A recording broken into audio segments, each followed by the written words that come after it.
আজ 20 মে জানাবো আজকের বাছাই করা গুরুত্বপূর্ণ 6টি তাজা খবর। শুরুতেই হেডলাইন। হাবড়ায় গ্যাস সিলিন্ডারের কালোবাজারে গোদাম মালিক সহ গ্রেপ্তার 3। পাকিস্তানের বিরুদ্ধে বলল তৃণমূলের ভোট ব্যাংক ধ্বংস হবে, বিস্ফোরক শুভেন্দু। জমি বিবাদে খুন বিজেপি পঞ্চায়েত সদস্য, অভিযুক্ত প্রতিবেশী। কবর থেকে কঙ্কাল তুলে সেলফি, কাঁথিতে যুবককে গণধলায়। পাকিস্তানের সঙ্গে সংঘাত কখনোই পরমাণু পর্যায়ে পৌঁছায়নি, দাবি বিক্রম মিশ্রির। সন্তান ফেলে প্রেমিকের সঙ্গে পালালো মহিলা, চাঞ্চল্য বীরভূমে। এখন বিস্তারিত সংবাদ। রান্নার গ্যাসের সিলিন্ডার পাচারের অভিযোগে হাতে নাতে গ্রেফতার গোডাউনের মালিক এবং তার 2 সঙ্গী। 106টি ভর্তি গ্যাস সিলিন্ডার বোঝাই গাড়ি আটক করেছে পুলিশ। ঘটনাটি ঘটেছে উত্তর 24 পরগনার হাবড়ায়। ঘটনার পিছনে বড় কোনো চক্রের অভিযোগ আছে কিনা তা খতিয়ে দেখছে হাবড়া থানার তদন্তকারী আধিকারিকরা। পুলিশ সূত্র খবর, বেশ কিছুদিন ধরে হারবার বদর এলাকায় ভারত সরকার অনুমোদিত একটি গোডাউন থেকে রাতে গ্যাস সিলিন্ডার পাচার করা হচ্ছিল। গোপন সূত্র খবর পেয়ে হাবড়া পুলিশ থানার রান্নার গ্যাসের কালোবাজারে রুখতে ফাঁক পাতে। সেই মতো সোমবার ভোর রাতে পুলিশের একটি দল অভিযান চালায় হারবার ইছাপুর রোড সংলগ্ন এলাকায়। সেই সময় বদর থেকে ইছাপুর রোড ধরে একটি গ্যাস সিলিন্ডার বোঝাই গাড়ি আসতে দেখে পুলিশ। তখনই পুলিশের ওই দল গাড়িটিকে আটকায়। অভিযোগ, সিলিন্ডারগুলির বৈধ তথ্য দেখতে চাইলে তা দেখাতে পারেনি চালক এবং খালাসি। এরপর গাড়িতে তল্লাশি চালিয়ে প্রায় 106টি রান্নার গ্যাসের সিলিন্ডার বাজেয়াপ্ত করে পুলিশ। সেই সঙ্গে গাড়ির চালক শহীদ হোসেন এবং খালাসি সাহেব আলী গাজীকে আটক করা হয়। ধৃত শাহিদের বাড়ি উত্তর 24 পরগনার রহড়ায়। সাহেব আলী জেলার সীমান্তবর্তী হিঙ্গলগঞ্জের বাসিন্দা। ধৃত দুজনকে জেরা করে হদিশ মেলে গোডাউন মালিক কমল দাসের। তার গোডাউন থেকে রাতের অন্ধকারে গ্যাস সিলিন্ডারগুলি পাচার করা হচ্ছিল বলে অভিযোগ। পরে গোডাউন মালিককেও গ্রেপ্তার করে পুলিশ। বিপুল পরিমাণে এই গ্যাস সিলিন্ডারের কোথায় পাচার করা হচ্ছিল তা ধৃতদের জেরা করে জানার চেষ্টা করছেন তদন্তকারীরা। পুলিশ সূত্র জানা গিয়েছে, বাজেয়াপ্ত হওয়া ওই গ্যাস সিলিন্ডার প্রয়োজনীয় কাগজপত্র কিংবা চালান কোনোটাই ছিল না ধৃতদের কাছে। ধৃত কমল দাসের বাড়িতে তল্লাশি চালিয়ে পুলিশ গ্যাস সংক্রান্ত বহু বেআইনি নথিপত্র উদ্ধার করেছে। পাহেলগাঁওয়ে জঙ্গিদের হত্যা লীলা এবং অপারেশন সিঁদুর নিয়ে সারা বিশ্বকে বিস্তারিত তথ্য দিতে চায় ভারত সরকার। সেই কারণে 7টি সংসদীয় দল তৈরি করা হয়েছে সরকারের তরফে। সেই 7টি দলের একটিতে রয়েছে বহরমপুরের সাংসদ তৃণমূলের ইউসুফ পাঠান। একতরফাভাবে নাম চূড়ান্ত করার বিষয়ে আপত্তি তোলা হয়েছে তৃণমূলের তরফে। এ নিয়ে সোমবার তৃণমূল নেত্রী মমতা বন্দ্যোপাধ্যায়কে নিশানা করে বিধানসভায় বিরোধী দলনেতা শুভেন্দু অধিকারী।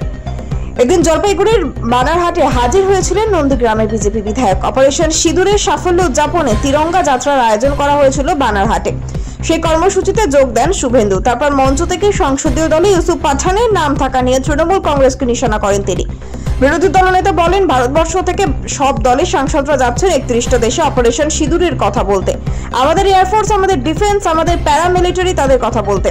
পাহেলগামে যে মায়েদের, দিদিদের, বোনেদের জঙ্গিরা সিঁদুর মুছিয়ে দিয়েছে তা দুঃখের কথা বলতে। সব দল প্রতিনিধি দিয়েছে, একটা দল প্রতিনিধি তুলে দিয়েছে।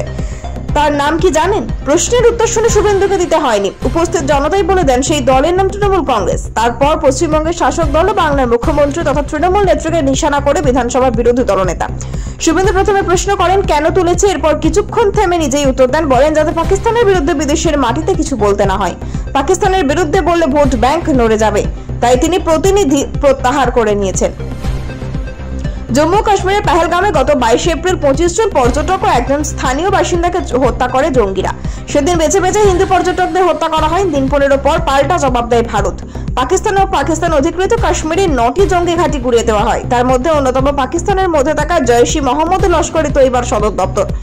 এই হামলার পর পাকিস্তান ভারতে ড্রোন ও মিসাইল হামলার চেষ্টা করে, কিন্তু ভারতের শক্তিশালী এয়ার ডিফেন্স সিস্টেম সেই হামলা রুখে দেয়। পাল্টা জবাবে পাকিস্তানের একাধিক সেনা ঘাঁটি ও বায়ুসেনা ছাউনিতে আঘাত করে ভারত। এরপর গত 10ই মে ভারতের কাছে সংঘর্ষ বিরতির আবেদন জানায় পাকিস্তান। সেই মতো সেদিন থেকে ভারত আর পাকিস্তানে হামলা করেনি। পাকিস্তানের সেভাবে ড্রোন মিসাইল হামলার পথে যায়নি। ভারতীয় সেনার এই সাফল্য এবার বিভিন্ন দেশে প্রচারের পরিকল্পনা করেছে ভারত সরকার। এই জন্য বিভিন্ন দলের সাংসদদের নিয়ে 7টি দল তৈরি করা হয়েছে। সেই দলগুলির নেতৃত্বে থাকবেন একজন করে সাংসদ। নেতৃত্ব বিজেপি ও তার শরিক জেডিইউ। শিবসেনা থেকে যেমন সাংসদ আছেন, তেমনই বিরোধী কংগ্রেসের শশী থারুর ডিএমকে কানি মজুদেরও নেতৃত্ব রাখা হয়েছে। যে 7টি দল তৈরি করা হয়েছে তার মধ্যে একটি যাওয়ার কথা ইন্দোনেশিয়া, দক্ষিণ কোরিয়া, জাপান, সিঙ্গাপুর ও মালয়েশিয়ায়। সেই দলের নেতৃত্বে থাকবেন নীতিশ কুমারের দলের সাংসদ সঞ্জয় কুমার ঝা। তিনি ছাড়াও আরো 8 জন যাবেন ওই দলে। সেই 8 জনের মধ্যে একজন তৃণমূলের ইউসুফ পাঠান। কবর থেকে কঙ্কাল তুলে সেলফি তোলার অভিযোগকে কেন্দ্র করে ধুন্ধুমার বাঁধলো পূর্ব মেদিনীপুরের কাঁথিতে। যে যুবক ঘটনাটি ঘটিয়েছেন বলে অভিযোগ, তাকে স্থানীয় মানুষ বেধড়ক মারধর করে। পুলিশের যুবককে উদ্ধার করতে গেলে পরিস্থিতি আরো উত্তপ্ত ওঠে। পুলিশকে ঘিরে বিক্ষোভ দেখায় ক্ষিপ্ত জনতা। ওই যুবককে উদ্ধারে পুলিশকে বাধা দেওয়াও হয়। ঘটনাস্থলে যান কাঁথির এসডিপিও দিবাকর দাস। তারপর ওই যুবককে উদ্ধার করা হয়, ভর্তি করা হয় কাঁথি মহকুমা হাসপাতালে। পুলিশ জানিয়েছে তদন্তের পরেই বলা যাবে যে ওই যুবক কেন এমন ঘটনা ঘটালো। পুলিশ ও স্থানীয় সূত্রে জানা গিয়েছে সোমবার সকালের দিকে ঘটনাটি ঘটে। কাঁথির শ্রীরামপুর এলাকায় রয়েছে একটি কবরস্থান। বহু বছরের পুরনো সেই কবরস্থানের একেবারে মাঝ বরাবর কাউকে দাঁড়িয়ে থাকতে দেখেন এলাকার কয়েকজন। সন্দেহ হয়, তারা সেখানে যান। গিয়ে দেখেন এক যুবক কবর থেকে একটি কঙ্কাল তুলেছে আর সেই কঙ্কালের সঙ্গে সেলফি তোলার চেষ্টা করছে।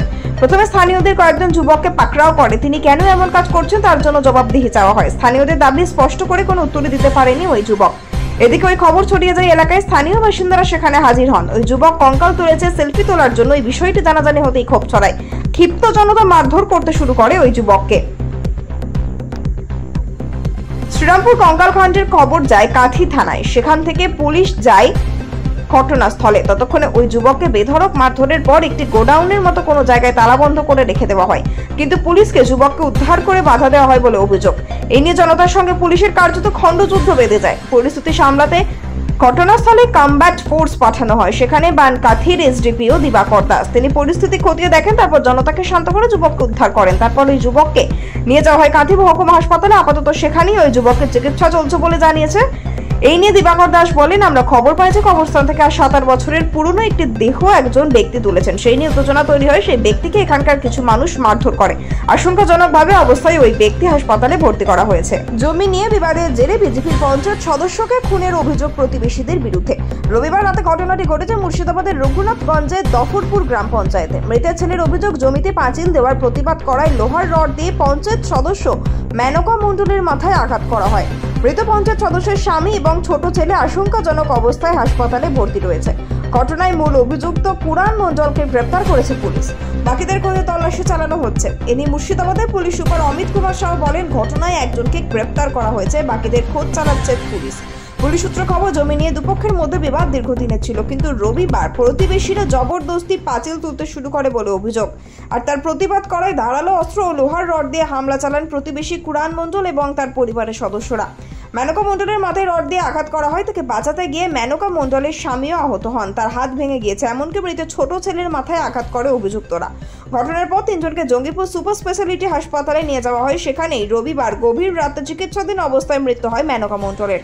তার স্বামী এবং ছেলে হাসপাতালে ভর্তি রয়েছেন। মৃতের বড় ছেলে অমিত মণ্ডল বলেন, কুরান মণ্ডল আমাদের প্রতিবেশী, ওদের সঙ্গে জমি নিয়ে বিবাদ চলছিল অনেকদিন ধরে। আদালতের রায় দিয়েছে জমি নিয়ে কিছু করা যাবে না, তারপরে ওরা পাঁচিল দিচ্ছিল। এর আগে এমন অনেকের জমি জবরদখল করেছে ওরা। অপারেশন সিন্দুরের পর পাকিস্তানের তরফে পরমাণু হামলার কোনো হুমকি ছিল না। সোমবার বিদেশ সংক্রান্ত সংসদীয় কমিটিকে এমনটাই জানালেন বিদেশ সচিব বিক্রম মিস্ত্রি। ভারত পাক সংঘর্ষ প্রচলিত অস্ত্রের ব্যবহারের মধ্যেই সীমাবদ্ধ ছিল বলে জানান তিনি। এদিন সকালে সংসদ ভবনে বিদেশ সংক্রান্ত সংসদীয় কমিটির সঙ্গে অপারেশন সিঁদুর এবং পরবর্তী ভারত পাক উত্তেজনা নিয়ে আলোচনা করেন ভারতের বিদেশ সচিব। আলোচনায় উঠে এসে পাক পরমাণু হামলার হুমকি প্রসঙ্গ। সংবাদ সংস্থা পিটিআই সূত্রে খবর, বিদেশ সংক্রান্ত সংসদীয় কমিটির বৈঠকে বিক্রম মিস্ত্রি জানান, পাকিস্তানের তরফে পরমাণু হামলার হুমকি ছিল না। পাশাপাশি বৈঠক ভারত পাক সংঘর্ষ বিরতিতে আমেরিকার হস্তক্ষেপ ছিল বলে মন্তব্য করেন কমিটির কয়েকজন সদস্য। এই প্রসঙ্গে মিস্ত্রি জানান, একেবারেই তাই নয়। সংঘর্ষ বিরতি হয়েছে ভারত পাক সামরিক নেতৃত্বের সিদ্ধান্তের উপর ভিত্তি করে। পেহেলগাঁও কাণ্ডের পর অপারেশন সিন্দুরের মাধ্যমে পাকিস্তান ও পাক অধিকৃত কাশ্মীরে 9টি জঙ্গি ঘাঁটি ধ্বংস করে দেয় ভারত। সে সময় ভারতের তরফে পাকিস্তানের কোনো সামরিক ঘাঁটিতে হামলা করা হয়নি বলে জানান বিদেশ সচিব। 4 দিনের সংঘর্ষের পর 10ই মে সংঘর্ষ বিরতিতে সমঝোতা করে ভারত পাকিস্তান। বিদেশ সংক্রান্ত সংসদীয় কমিটির নেতৃত্বে রয়েছেন কংগ্রেস সাংসদ শশী থারুর। এদিনের বৈঠকের পর তিনি বলেন, বিদেশ সচিবের সঙ্গে এদিন দীর্ঘক্ষণ আলোচনা হয়েছে। বিকেল 4টায় শুরু বৈঠক, সন্ধ্যা 6টায় শেষ হওয়ার কথা থাকলেও তা 7টা পর্যন্ত চলে। কমিটি 24 জন সদস্য উপস্থিত ছিলেন, অনেকেই তাদের মতামত রেখেছেন।